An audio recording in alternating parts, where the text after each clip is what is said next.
Halo pemirsa, selamat berjumpa dengan saya, Bambang Sancoko, Widaiswara pada Pusikat Anggaran dan Perbendaharaan. Pada kesempatan kali ini, saya akan membahas mengenai asas-asas keuangan negara. Dalam rangka mendukung terwujudnya good governance dalam penyelenggaraan negara, pengelolaan keuangan negara harus dilakukan secara profesional, terbuka, dan bertanggung jawab sesuai dengan aturan pokok yang telah ditentukan dalam Undang-Undang Dasar. Aturan-aturan pokok tersebut dijabarkan dalam asas-asas keuangan negara. Asas-asas keuangan negara meliputi asas-asas lama yang telah berlaku sebelum Undang-Undang 17, serta asas-asas baru sebagai pencerminan best practices atau penerapan kaidah-kaidah yang baik dalam pengelolaan keuangan negara. Di antaranya adalah akuntabilitas berorientasi pada hasil, profesionalitas, proporsionalitas, keterbukaan dalam pengelolaan keuangan negara, dan pemeriksaan keuangan oleh badan pemeriksa yang bebas dan mandiri. Dalam asas kesatuan, semua pendapatan dan belanja negara atau daerah diminta untuk disajikan dalam satu dokumen anggaran. Sehingga dengan asas ini terjadi sinkronisasi antara pelaksanaan pendapatan dan belanja. Selanjutnya, asas universalitas. Asas ini mengharuskan agar setiap transaksi keuangan ditampilkan secara utuh dalam dokumen anggaran, sehingga jelas kegiatan atau aktivitas yang dilakukan oleh pemerintah. Dalam asas tahunan, masa berlakunya anggaran hanya untuk 1 tahun tertentu saja. Mandat yang diberikan oleh pemilik kedaulatan kepada pemerintah adalah hanya 1 tahun anggaran saja. Selanjutnya, asas spesialitas.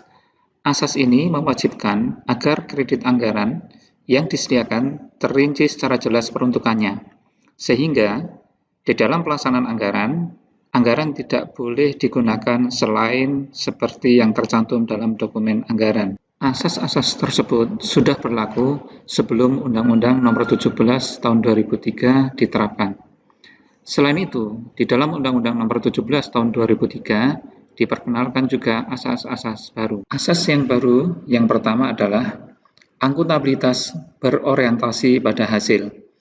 Asas ini dilakukan dengan upaya untuk menerapkan secara penuh anggaran berbasis kinerja di sektor publik dari sejak penyusunan anggaran sampai dengan pertanggungjawabannya. Berikutnya, profesionalitas. Asas profesionalitas adalah asas yang mengutamakan keahlian yang berlandaskan kode etik dan ketentuan peraturan perundang-undangan yang berlaku. Asas ini menuntut para pejabat perbendaharaan memiliki kemampuan untuk bertindak secara profesional dalam pengelolaan keuangan negara. Selanjutnya, asas proporsionalitas. Asas ini mengupayakan adanya keseimbangan antara hak dan kewajiban bagi penyelenggara negara. Selanjutnya adalah asas keterbukaan dalam pengelolaan keuangan negara.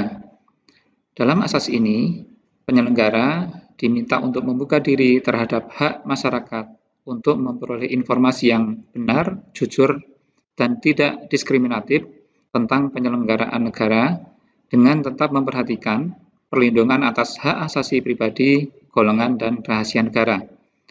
Asas ini diwujudkan salah satunya dengan adanya kewajiban menteri atau pimpinan lembaga sebagai pengguna anggaran untuk menyusun dan menyampaikan laporan keuangan pada kementerian atau lembaga yang dipimpinnya. Asas yang terakhir adalah pemeriksaan keuangan oleh badan pemeriksa yang bebas dan mandiri. Pertanggungjawaban pelaksanaan anggaran dalam bentuk laporan keuangan pemerintah pusat maupun daerah sebelum disampaikan ke DPR atau DPRD terlebih dahulu diperiksa oleh Badan Pemeriksa Keuangan atau BPK. Dalam struktur kelembagaan negara, BPK berada di luar struktur pemerintahan.